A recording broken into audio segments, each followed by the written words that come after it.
രക്ഷാബന്ധൻ എപ്പോഴും വികാരനിർഭരമായ മുഹൂർത്തങ്ങൾ സമ്മാനിക്കാറുണ്ട്. അത്തരത്തിലൊന്നാണ് കഴിഞ്ഞ ദിവസമുണ്ടായത്.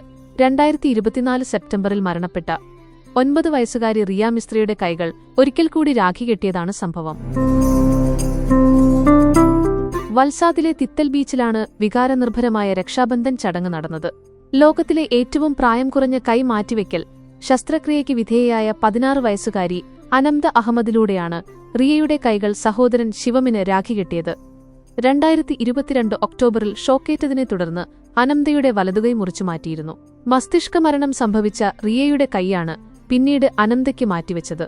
ഈ കൈ മാറ്റിവെച്ച ശസ്ത്രക്രിയ ലോകത്തിലെ തന്നെ ഏറ്റവും പ്രായം കുറഞ്ഞ കൈ മാറ്റിവെക്കൽ ശസ്ത്രക്രിയയായിരുന്നു. റിയ ജീവിച്ചു തിരിച്ചുവന്ന് രാഖി കെട്ടിയതുപോലെ ഞങ്ങൾക്ക് തോന്നി, റിയയുടെ അമ്മ തൃഷ്ണ പറഞ്ഞു. ഇപ്പോൾ എനിക്കൊരു സഹോദരനുണ്ട് എന്ന് അനംതയും സന്തോഷത്തോടെ പറഞ്ഞു. ഈ അവയവദാനത്തിലൂടെ 2 കുടുംബങ്ങൾ തമ്മിൽ ആഴത്തിലുള്ള ബന്ധം സ്ഥാപിക്കപ്പെട്ടു.